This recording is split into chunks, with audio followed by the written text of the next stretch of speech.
Yes guys, welcome back to another video. Welcome to the George Benson football channel. It is Friday and that means it is double upload day. We've got Chelsea news and some Pochettino future discussions in this video, and then a Nottingham Forest, which to me, I don't know about you lot, but I don't think I've been as gassed for a game this season than this one. After Chelsea's recent form, I'm flipping buzzing about this game at Forest tomorrow afternoon. Let me know that you're excited for it too by smacking a like on this video, and we are creeping ever closer to the grand number of 300,000 subscribers on GBFC, and I'd love it if you're not subscribed to help me get there by clicking on the subscribe button. Before we talk about the future of Mauricio Pochettino, which has probably been a theme of like every other video, but I'm going to give some more positive light shedding on it potentially today. We're going to look at what the next 3 games represent for Chelsea, what the likelihood is of getting results in those 3 games, and what different outcomes could mean for the future of Mauricio Pochettino. Before we do that though, let's talk about an Argentinian, a very good goalkeeper. Chelsea are expected to reignite their interest in Aston Villa goalkeeper Martinez as their search for a new number 1 intensifies. This comes from TalkSport. Now, we spoke yesterday about, well, throughout the course of this week really, I've been talking about the priorities and how Chelsea's transfer business this summer needs to A, be players that are the choices of Pochettino if he does indeed stay as the Chelsea manager, and B, there needs to be a mixture here of your Esteval Williams that are too good to turn down. It looks like he will be joining Chelsea. That is the latest. It's getting closer and closer. But there also does need to be experience. There need to be leaders that can come into the dressing room when the likes of Thiago Silva won't be there any longer. Potentially Conor Gallagher, who's been the captain at Chelsea this season, could also be walking out of the door at Chelsea. As much as he wouldn't want to, as much as I don't want him to, it's still a likely possibility. So Martinez, World Cup winning goalkeeper, Aston Villa's keeper right now. There's been rumours for a while that he might be looking to leave Aston Villa this summer.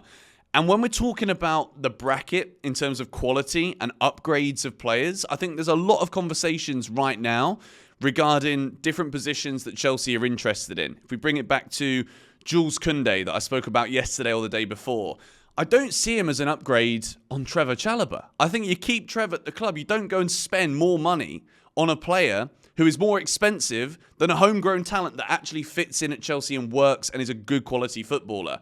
With Martinez, though, I'll say this. He's definitely a better goalkeeper than Robert Sanchez. He's a better goalkeeper than Bettinelli. That's also the truth. And I think he's also probably at this point better than Petrovic. He's a World Cup winner, Premier League experience, brilliant shot stopper. And the thing I love about Martinez, until we're on the wrong end of it, the shithousery. This bloke has got like this bit of grit, and he's got something about him which just makes opposition players despise him, and he gets under the skin of players. And I've missed Chelsea having those kind of players. I miss the personality on the field of Tony Rudiger, David Luiz, Diego Costa, first 3 names that come to my head. And I feel like if Chelsea can have that right at the back, with that experience that he has, he's a good leader, vocal on the pitch as well. I think that is the kind of building blocks that Chelsea need. And as well as that, Petrovic I think has been good, but there's also been a lot of goals conceded this season. And I think if Chelsea are to be aspirational to go on and try and win Premier Leagues, I think there needs to be multiple players across every position of the highest quality. There's also been some rumours that Chelsea are also interested in Oblak, who's reportedly leaving Atletico Madrid this summer. I wouldn't be too sure on this one as of yet. I think the price point may also be very expensive. Good quality keeper. But if I had to pick between Martinez and Oblak, I'm going with Martinez every day of the week. Now then, before we talk about Pochettino's future, Liverpool's Darwin Nunez is another historical target for Chelsea, but sources say he is unlikely to be on their list of options, despite recent suggestions he could leave Anfield. I can see what you're thinking here, Benson. If it already says in the tweet, it's an unlikely top target or he's unlikely to be on the list, why are you talking about it? I want to know what you guys think about Darwin Nunez, because I personally feel as though him and Nicholas Jackson have both been put into like these imaginary brackets this season, but they're both talked about in the same way. profligate in front of goal, does do a lot of hard work for the team, but then like when it comes to actually finishing and what a striker is ideally defined as, struggles. Now, I think there's a lot of talk that could be had here that adding Darwin Nunez to Nicholas Jackson means that you've got two potential strikers who sometimes just don't know how to finish. They both absolutely love giving it the big un, but I don't know about Darwin Nunez. Part of me absolutely loves him as a footballer. I love the fight that he seems to have. I love the passion that's always on show. And I think as a hard-working player, he's very good. And I wanted to know what you guys think about this, because as much as I want Victor Osimhen at Chelsea, the more we see the rumours of the price and how Napoli don't want to budge from that release clause, the more I'm like, are we really throwing all of our eggs in the Victor Osimhen basket when we could be going for a Guirassy, maybe a Nunes? Do you know what I mean? Like, is it better to just get more players in that can contribute in different areas of the field, add more goals to the team, but not spend 100 million on them? I'm not saying that I really want Chelsea to get Darwin Nunez, but I am saying that I do like him as a footballer. Let me know your thoughts on that in the comments down below. The latest regarding Victor Osimhen is that Chelsea haven't offered Lukaku as part of the deal, but Napoli would be open to it. So with this one, it's obviously a massive potential transfer. It's going to cost a lot of money. And I do think it will be one of those moves, whether it is to Arsenal, PSG, Chelsea. I think we'll know a lot about Osimhen's future by the end of this month. So let's take a little look now at Chelsea's final three fixtures of the season.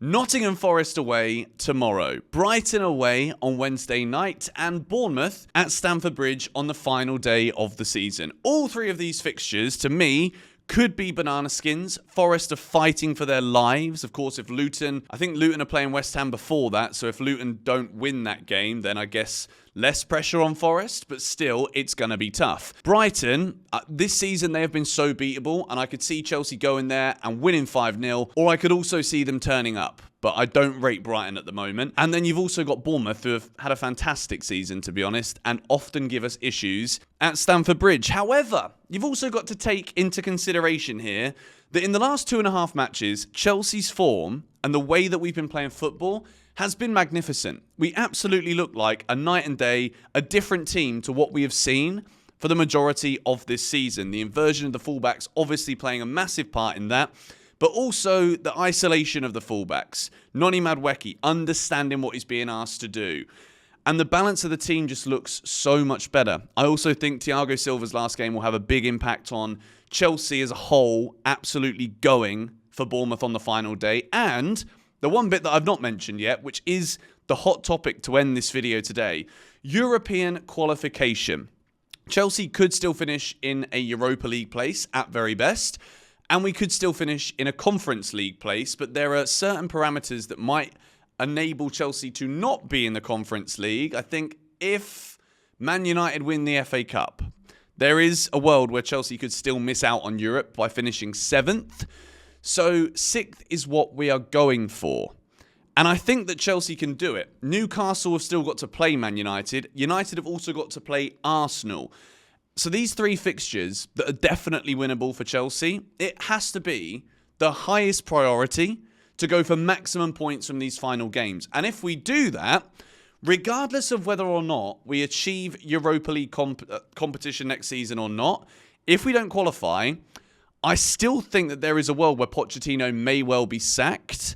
But I do think so much hangs on these final three games. Because if European football really is the definitive as to whether or not the Chelsea board will keep Pochettino or sack him and let him go and bring someone new in, if that is the case, then Pochettino's acumen as a motivator, his acumen as a manager who has the backing of these players, in 3 matches that are 100% winnable for Chelsea, Pochettino has to make sure that these players are 110% up for the job that is at hand to achieve maximum points from these next 3 games. And look, the way I see it being is I think Chelsea can win these next 3 games. It would be crazy to be like, I'm 100% sure about it for the way that we've been all season, up and down, inconsistent.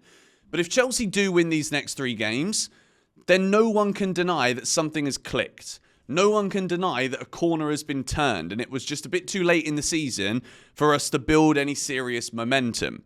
So with all of the potential United win the FA Cup or blah, blah, like we still might miss out on the Europa League. But I think it is actually more definitive on the performances and the results of these last 3 games, because Newcastle could also win all of their games. And then Chelsea still finished 7th. So I think it's more the case of actually looking at that progress that Todd Boehly, we talked about this in yesterday's video. Boehly said it's night and day. He said he's never seen something change so quickly. And I think there is an appreciation from a lot at Chelsea in terms of, you got to remember, it's not just Todd Boehly. It's not Bedad Igbali, Clear Lake Capital. There's so many different people who are going to be making the decision on this one. Are they happy with the positioning of 7th? Or 8th, or 6th, whatever. Europa League, I think Poch 100% stays. And it would be at that point, if we do get into the Europa League next season, I'm backing him. I'm thinking, yeah, you know what? It was literally, you have 1% of my trust left. And to finish the season after losing to Arsenal like that and get Europa League football next year, that's enough to turn it around for me to be like, look, I'm going to give this guy a real good shot next season of my backing, of my belief. So that's what I think is going to happen. I think Chelsea get 6th. I think we finish 6th, and I think Poch stays until next season. Let me know your thoughts on this in the comments down below. I wanted to get this kind of conversation into today's news video before the preview for Forest comes out later. And I'm going to get hyped for this one. I'm excited for this game. Let me know if you are too in the comments down below. Subscribe if you are new. Come on, you Blues.